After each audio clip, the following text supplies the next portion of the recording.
Let us pray. Loving Heavenly Father, we come to you this hour asking for your blessing and help as we are gathered together. We pray for guidance in the matters at hand and ask that you would clearly show us how to conduct our work with a spirit of joy and enthusiasm. Give us the desire to find ways to excel in our work and help us to work together and encourage each other to excellence. We ask that we would challenge each other to reach higher and farther to be the best we can be. We ask this in the name of the Lord Jesus Christ.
With regards to the meeting on the applications for bicycle franchise, Your Honor, the City FRB had a meeting yesterday and it was presented that at the moment, the applications for bicycle franchise is still being processed. However, we are yet to come up with the reports because we are still synchronizing and harmonizing the records and the encoding of the records for the franchises of bicycle, Your Honor. We are yet awaiting for the release of the dates for the applicants.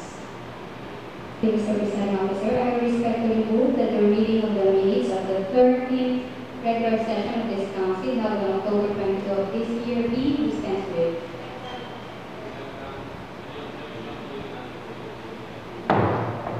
If there are no corrections with respect to the said minutes, I move that the same be adopted.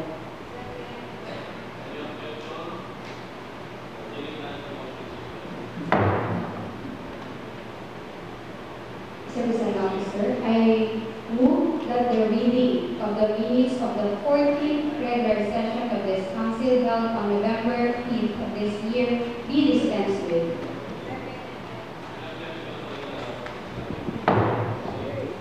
If there are no corrections respecting the said minutes, I move that the same be adopted.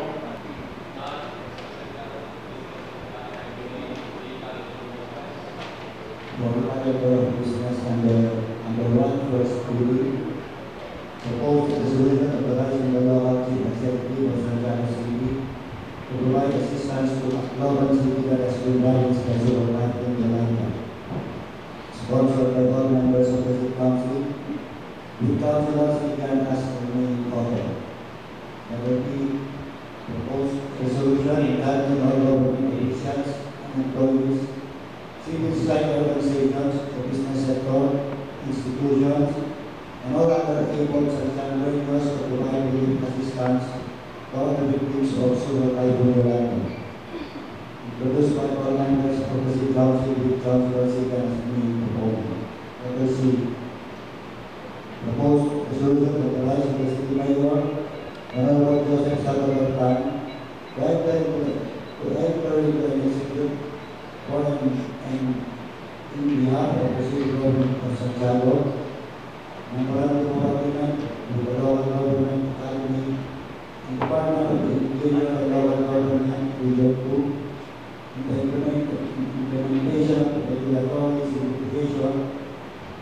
any use. Enhanced business permit and licensing system program introduced by Councilor Aizen Reyes Amadero. Letter B.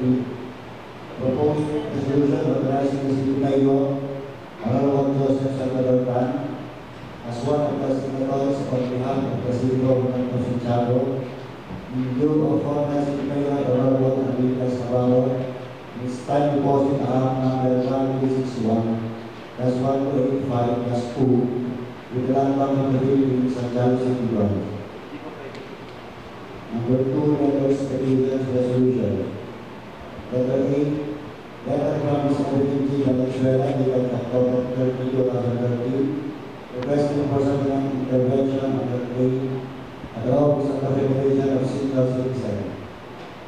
Letter B, letter from Alan Vasquez dated November 6, 2013, requesting for the call back of peace.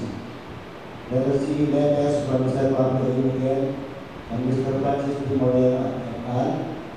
Dated November 8, 2013, with regards to the accounting of his family chairman, Ronaldo Agaran, of Barangay Baluarte, Santiago City. Letter D, letter from Mr. Pandea and Bautista et al. Dated October 10, 2013, expressing intention to donate a parcel of land donated at Barangay Rizal, Santiago City. Letter E, letter from Mr. Benjamin M. Valdez dated October 18, 2013, expressing intention to donate a parcel of land located at Barangay Rizal, Santiago City. Letter F, letter from Mr. Melchor Cruz, Jr., MD, dated November 11, 2013, requesting for land classification from residential to commercial/institutional land located at Barangay Rosario, Santiago City. Letter G, letter from Ms. Kathleen G. Cappuccino, dated November 12, 2013, requesting for financial assistance. Letter H, letter from Mr. Adorado Lumaban, President, Storeholders Association, RT1, dated November 13, 2013, with regards to request from storeholders of RT1 Public Market, Santiago City. Number 3, Barangay Ordinances. Letter E, Ordinance number 001/2013, San Isidro, MD. Ordinance number 002/2013, San Isidro. We have one item called information matters. Memorandum Circular number 2013/20, Department of Interior and Law Government, Regional Office 2, dated October 10, 2013, with regards to the Regional Council election of the Philippine Councilors League. That's all I have.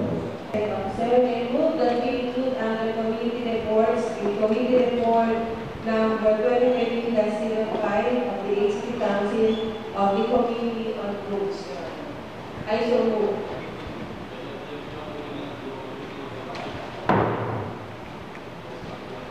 Another, Your Honor, is we have received a communication coming from our local chief executive dated November 18, and this certifies for the urgency of passing legislative measures, and there are 3 items along with it, Mr. Presiding Officer. Number 1 is the resolution conferring to the appointment of Ms. Katie Lumelito as City Government Department Head 1 in the City Government of Santiago. Second is the resolution authorizing the City Mayor Honorable Joseph Salvador Tan to enter into and sign for and in behalf of the City Government of Santiago Memorandum of Agreement with the National Housing Authority relative to the land development of the Port Shelter, the settlement site of Barangay Panawag, Norte, City of Santiago. Third, Your Honor, is the resolution declaring that 6560-B-1. I'm no longer going to the details of discussing, Your Honor, masyado kong mahaba ito. But just to mention again, we have that resolution declaring said lands as a settlement area to be used exclusively for the land development of the Port Shelter Settlement Site program of the National Housing Authority. Fourth is the resolution earnestly requesting the General Manager of the National Housing Authority, NHA, to allow the city government of Santiago to undertake the land development by administration of the Foro Shelter Settlement Site located at Barangay Manawag Norte, City of Santiago.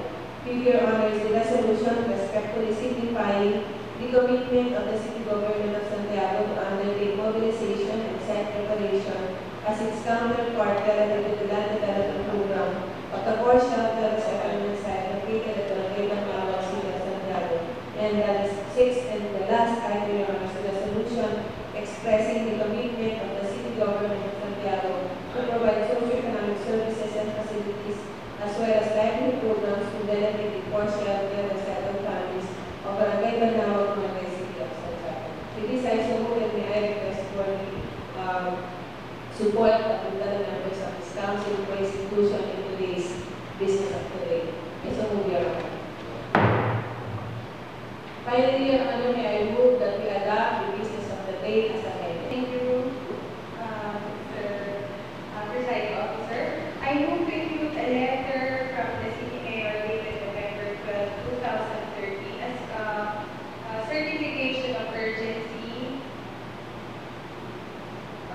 regarding this resolution authorizing the City Mayor, Honorable Joseph Salvador Tan, to enter into and execute for and in behalf of the City Government of Santiago Memorandum of Agreement with Local Government Academy and the Department of the Interior and Local Government Regional Office 2 on the implementation of regulatory simplification for LGUs, enhanced business permits and licensing system program. I move for the inclusion of the said letter. Inclusion, Your Honor, I finally move that we adopt the business of the day as amended. Mr. Presiding Officer, all members of this council was provided with the committee report number 2020-05, signed by yours truly as the chair and the three members of the committee. The report contains 8 items, Your Honor, and is all about the request of various civil society organizations requesting for accreditation. The 8 civil society organizations are as follows. We have the Santiago San Isidro Teachers Multi-Purpose Cooperative, the Santiago Muslim Traders Association, the Global Farms Multi-Purpose and Development Cooperative, the Santiago Federation of Market Vendors Association, the Isabela Granite Spectrum Data Communication Club Incorporated, the Pangasinan Development Association Incorporated, the Philippine Association of Medical Technologies, Isabela Unified Chapter, and the Knights of Columbus Council 1987. Yes, everyone was provided with the copy of the committee report and who for its adoption.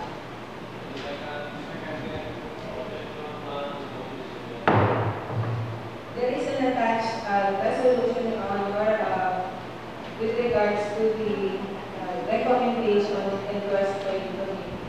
There are queries which was willing to answer your questions. Thank you, Mr. Presiding Officer. Ganda po ngayon kasi very active po ang participation of civil society organizations and everyone attended and extended their willingness to be of help to the programs and projects of our local government. Thus, may I now move for the approval of the resolution accrediting various civil society organizations as strong partners in the realization of the development goals of the city government of Santiago.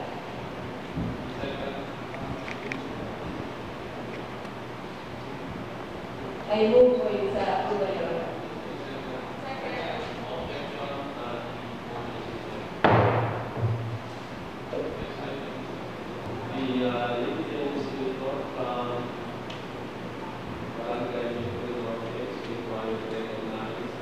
Thank you, Mr. Presiding Officer. Due to the urgency of the said draft resolution, Your Honor, I respectfully move for the suspension of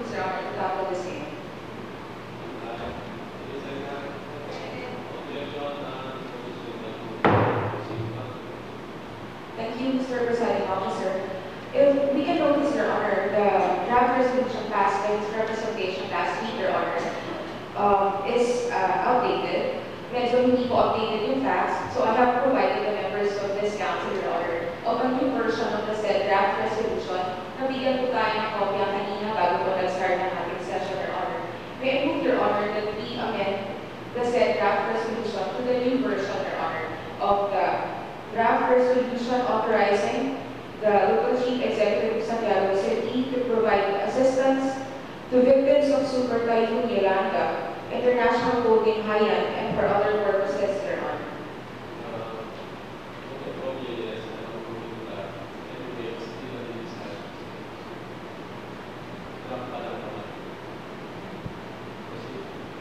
Your Honor, if I go to the details, Your Honor, its first whereas, Super Typhoon Yolanda made 6 landfalls in the Philippines on November 8, 2013, Friday morning, bringing heavy rains and winds first in Ian, Eastern Samar, the second was in Tolosa, Leyte, third and fourth landfalls in Cebu Province, in Daang, Bantayan, and Bantayan Island, respectively. Fifth is recorded in Concepcion, Iloilo, and the sixth and last landfall is in Palawan. Your Honor, as of November 18, 2013, the National Disaster Risk Reduction and Management Council, or NDRRMC, reported 3,976 deaths, 18,175 injured, and 1,598 missing. Affected population has reached to 2 million, Your Honor, 212,955 families, or 10,306,380 persons in 10,365 barangays in 44 provinces in 9 regions. And there are 850,058 families, or 4,008,894 individuals who are displaced and are being served both inside and outside evacuation centers.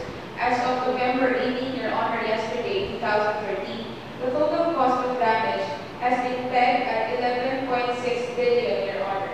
10.3 billion worth of damage to agriculture, 1.3 billion worth of damage to infrastructure, damaged houses increased to 571,806, with 288,922 totally damaged and 282,884 partially damaged, Your Honor.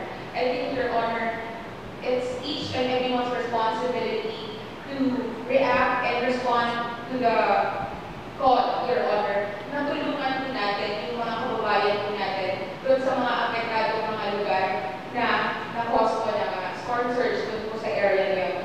Your Honor, this is draft resolution, Your Honor, authorizing our city local chief executive. And as of a while ago, Your Honor, before this session started,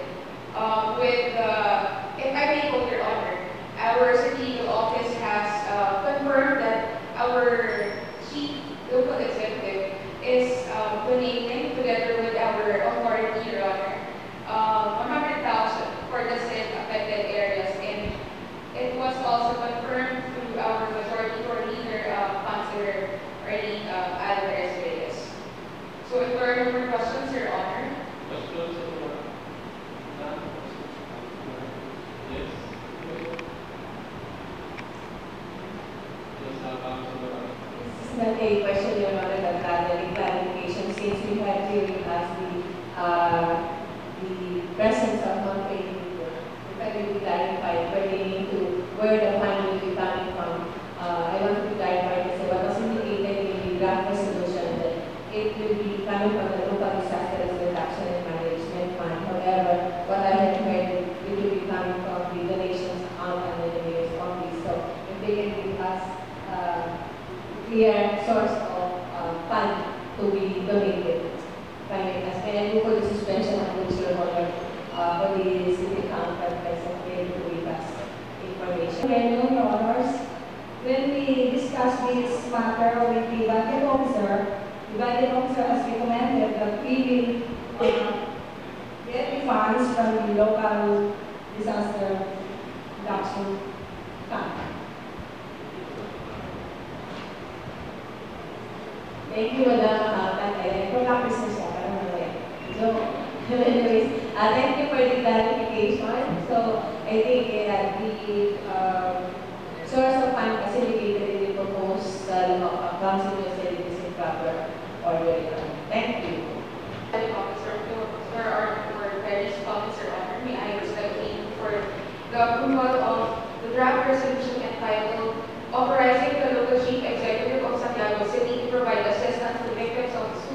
of Yolanda, International Code name Highland, and for other purposes, Your Honor, under suspended rules. This is very well, Your Honor, but having gone through the resolution, we have not identified the single entity where to donate this particular amount. Just for records purposes, does this mean that we are giving the blanket authority to the local chief executive to identify the municipality to be receiving this figure, or the foundation should they consider that this will go to the CSWD or other foundation? Mr. If you want to be specific of the places na kung saan pupunta ang ating donasyon, pwede po natin isulat dito. Saan po ba gusto mapunta ang bulk ng ating 100,000?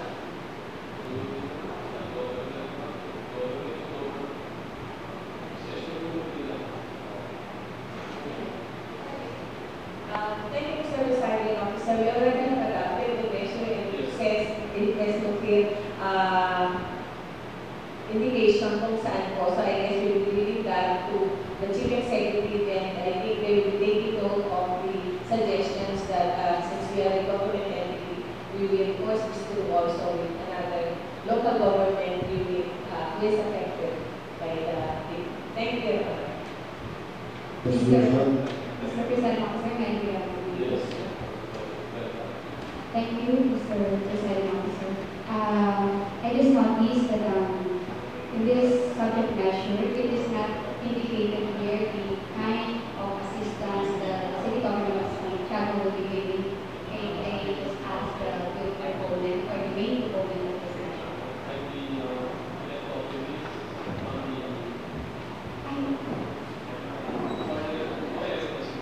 For reconsideration, Mr. President Officer.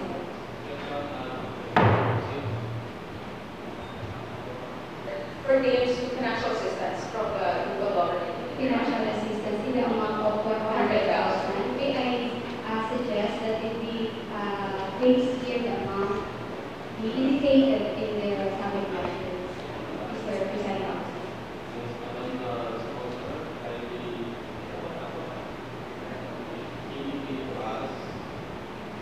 I yield to the suggestion, Your Honor.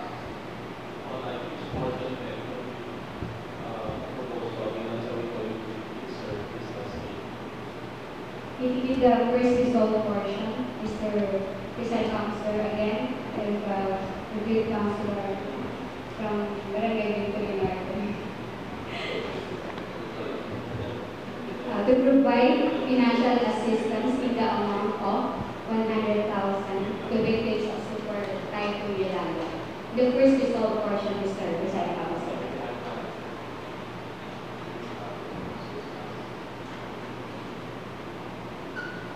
I yield to the suggestion, Your Honor. Suggestion, Your Honor, again pertains to helping out on the cases or and the victims, Your Honor, of the said fight. May I respectfully suspend the rules, Your Honor, without the same.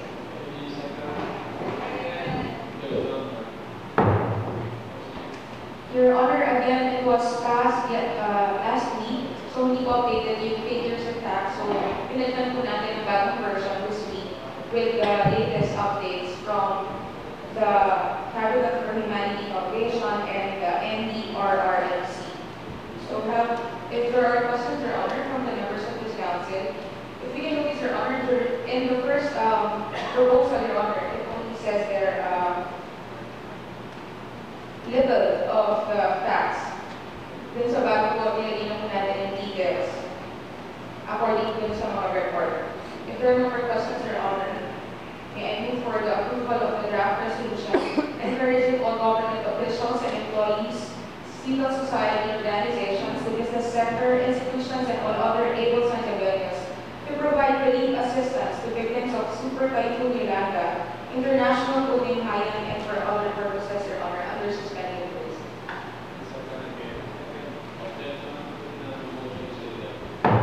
Your Honor, for the record, for consideration, I invite all members of the council, Your Honor, kahit nakasulit na po talaga sila, dun sa nasabi natin measures.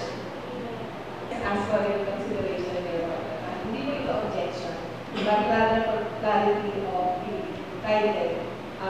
If I may suggest, it would be good for comment, Your Honor.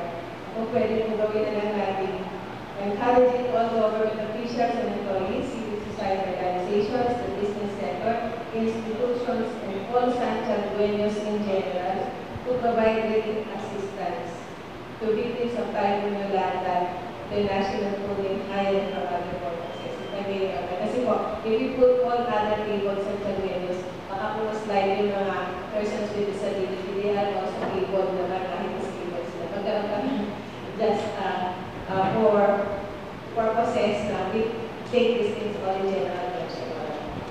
If I may, I yield to the suggestion. Thank you.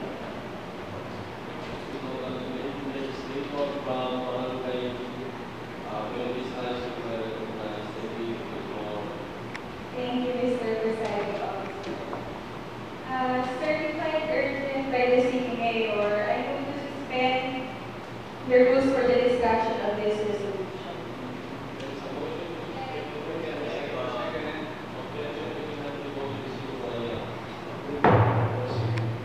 Thank you.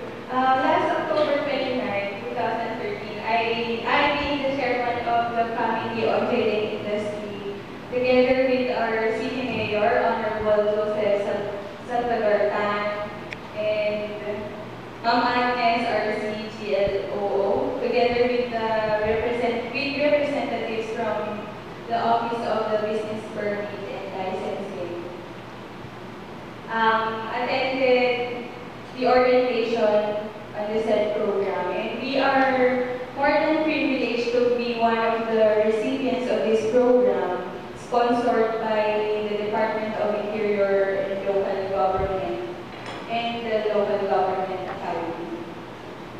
So, the memorandum of agreement was attached, given to each of the members of the council.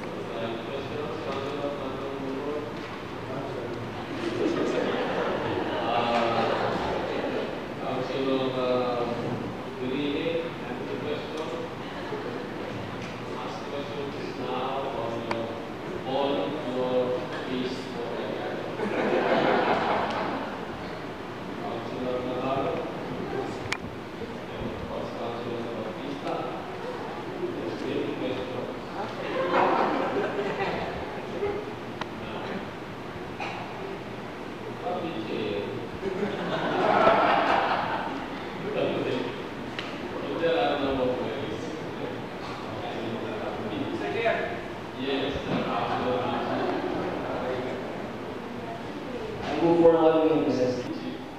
And magandang hapon po sa mga kasamahan.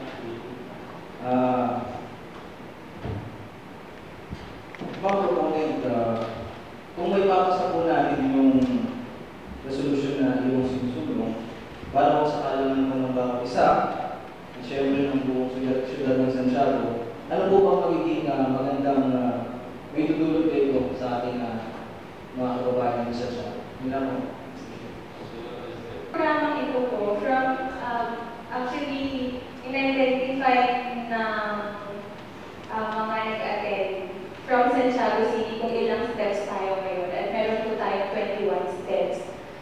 Kawawa po yung mga nag-a-apply na aakyat baba, dahil sa napakaraming steps bago pa nila makuha yung business permit. And itong programa po ito, the very aim of this project is to simplify the processes and procedures in the application of business permit. So, 3 steps na i-suggest ng Department of ng DILG together with LGA para sa pagkuha ng business permits. Actually, ang Tuguegarao City po, na-implement na nila ito at maganda po ang feedback. Sabi po ng DILG, isa yun sa mga nakatulong ng makuha nila yung seal of good housekeeping.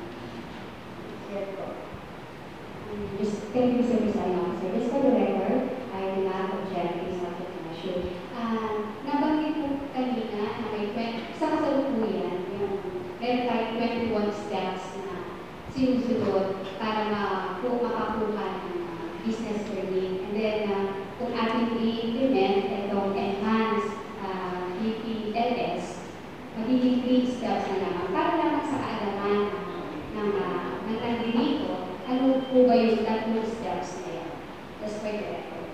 Okay, resume.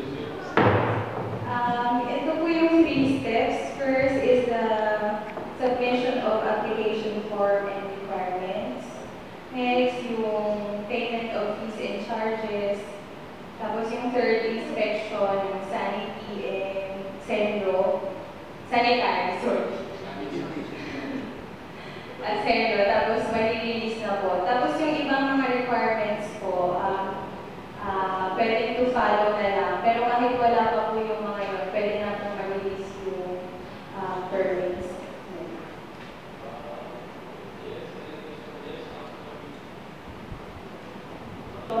Be approved under suspended rules.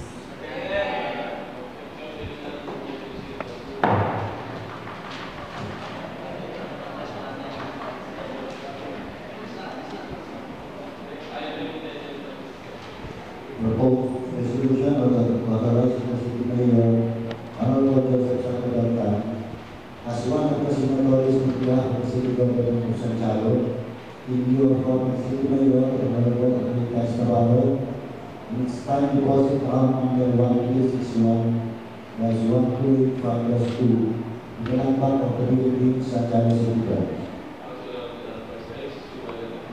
Thank you, Mr. Presiding Officer. The communication of the local city executive providing for this agency is along with the communication presented by Councilor Marrero. Technically, gandang po ito mga kasama dahil natapos na po ang termino na nakaraang administrasyon. It is just but proper na yung kasalukuyan na po ang local city executive ang maging signatory natin sa ating time deposit account ng local government of Santiago. Hence, this request coming from our local chief executive to authorize him as the signatory on behalf of the city government of Santiago in lieu of the former city mayor in its time deposit account number 1361-1285-12 with the land bank of the Philippines, Santiago City Branch. Kung wala na pong katanungan ng mga kasama, may move for the Your Honor, before that, may move for the continued suspension of rules to tackle this particular measure.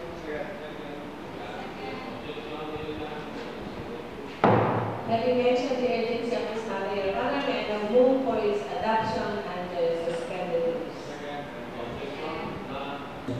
Letter A, letter from the Secretary Valenzuela, dated October 30, 2013, requesting for some intervention on a claim of the office of the Federation Signal System.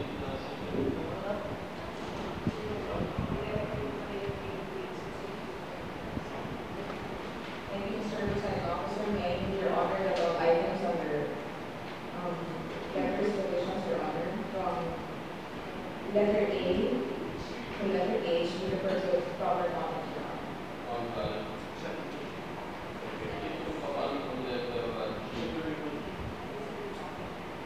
Except for the inclusion of funds that are already in the property.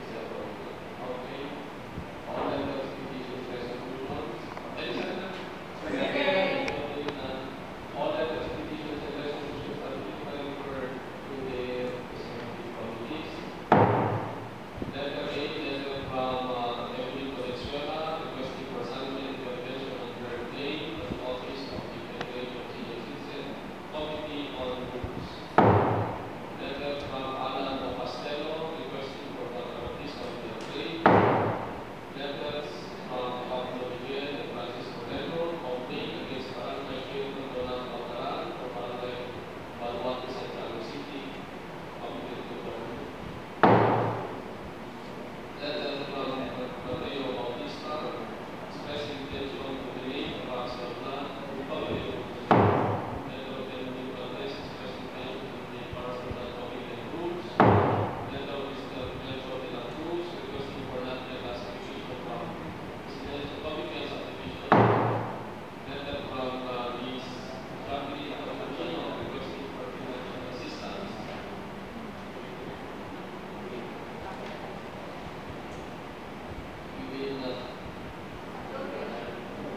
dated November 18, 2013, certifying with urgency under suspended rules.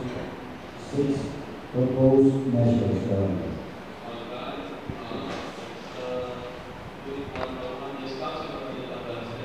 Thank you, Mr. Presiding Officer. Since the local chief executive certified its agency, Your Honor, I move for the suspension of rules.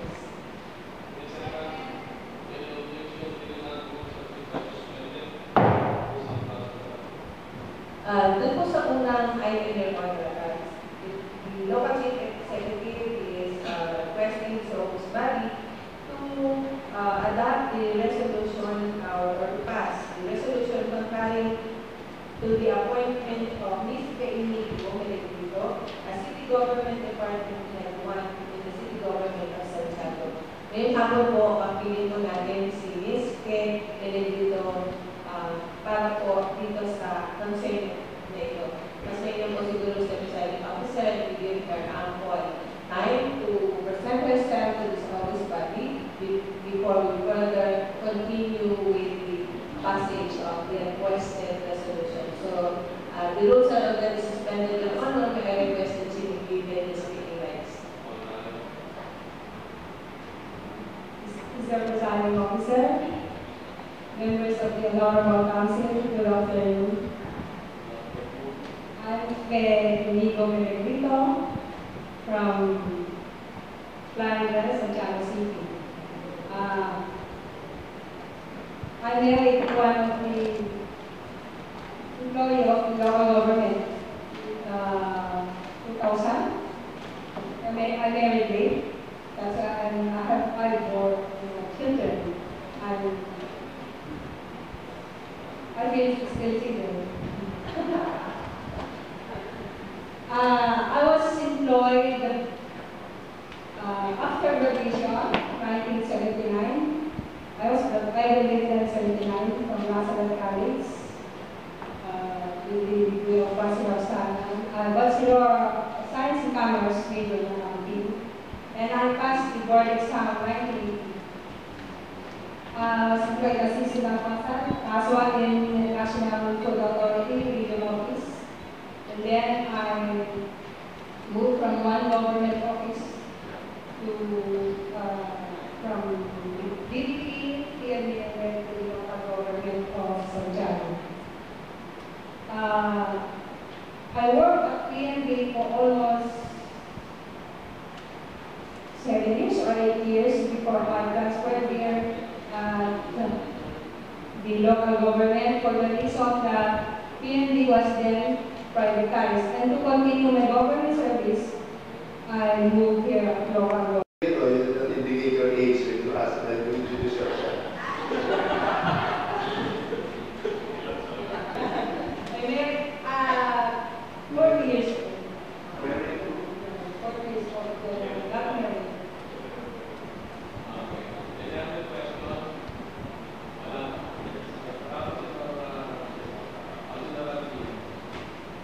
Thank you very much, Madam Chair, by the way, the husband of the accountant is one of us, he is the department, particularly the system. His husband. Maraming salamat po, Mr. Presiding Officer. Kapag po wala ng katanungan, sa mas malamang ay mayroon ng desisyon ang ating mga kasamahan sa Konseho. Naibigay po sa bawat isa ang documents, ascertaining po the qualifications of Ma'am Indigo Melegito. At ito po ay dumaan sa BSTV, favorably endorsed for permanency. At nakita po natin sa records niya, yung po mahaba ng dedication niya in government service and sa pagbibigay ng pagpapasa ng resolusyon ito, inaasahan po ng Konseho ng Santiago na magiging kasama po natin kayo dun po sa servisyong tuwid, servisyong bilis, servisyong tutugon sa mga kailangan ng Santiago. Having said this, Your Honor, may I move for the adoption of the resolution, approval of the resolution referring to the appointment of Ms. Pedro Delegrito as City Government Department Head 1 in the city as City Accountant in the City Government of Santiago under suspended rules. There is a motion to approve the resolution referring to the appointment of Mrs. Pedro Delegrito as City Government Department Head 1, City Accountant in the City of Santiago. Duly seconded. Any objection? Hearing none, please proceed.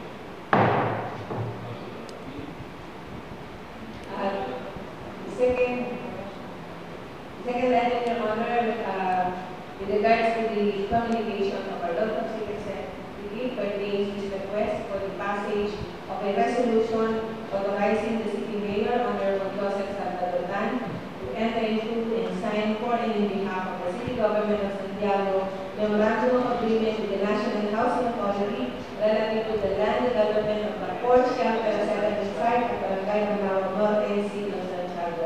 Mr. Presiding Officer, item number 2, 3, 4, 5, and 6 seems to be related measures.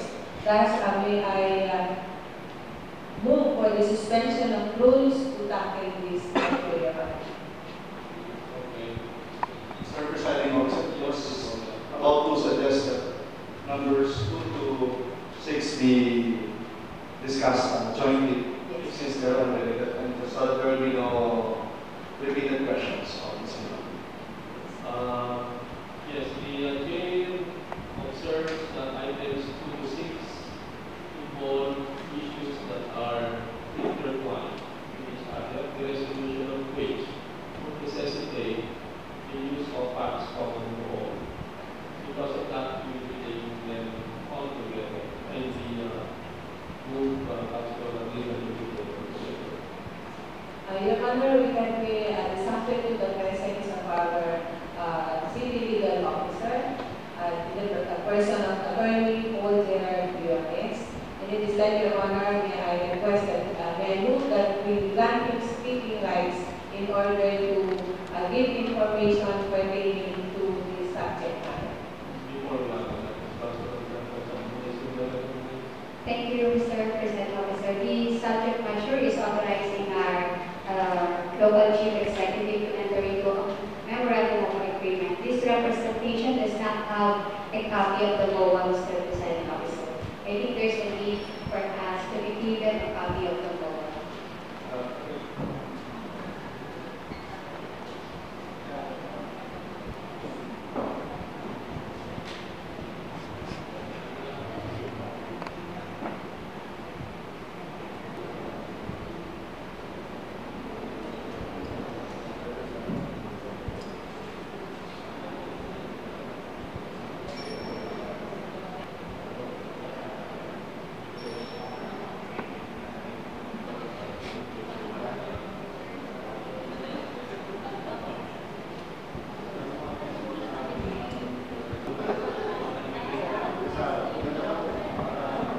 Included under unfinished business until our next session for consideration.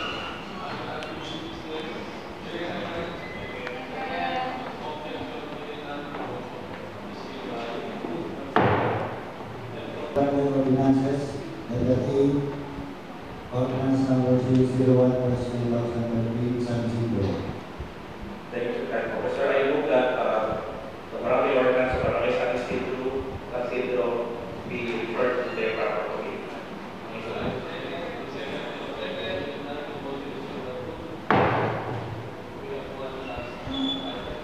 Under information matters, memorandum circular number 2013/20, Department of Interior and Law Government, Regional Office 2, dated October 30, 2013, with regards to the regional council election of Philippine councilors.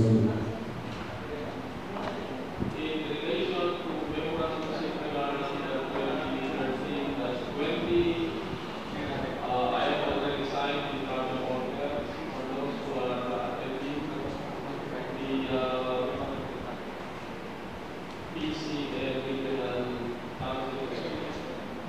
So in Malacca, I will forward this my office.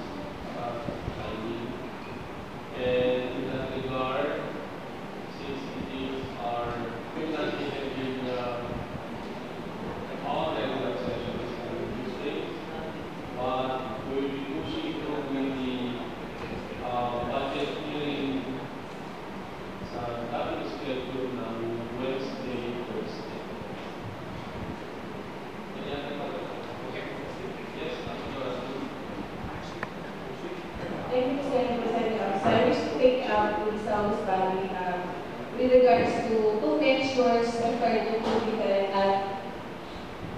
one measure with the same title that was referred to two committees. This pertains to the measure sponsored by Councilor Nico Vizca and Councilor Hertz pertaining to the commemoration of the birth anniversary of former Congressman Antonio Abaya. With that, of another measure sponsored by Councilor Brenda Sakuna with the same intention of commemorating the birth anniversary of the late congressman.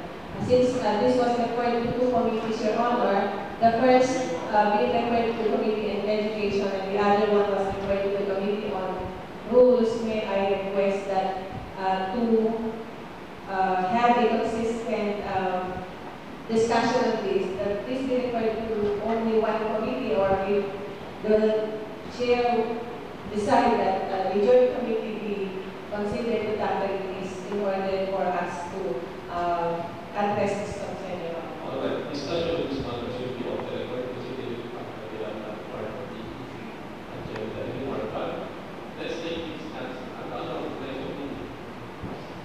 For the closing prayer, let's take the voice of Councilor Rapazo.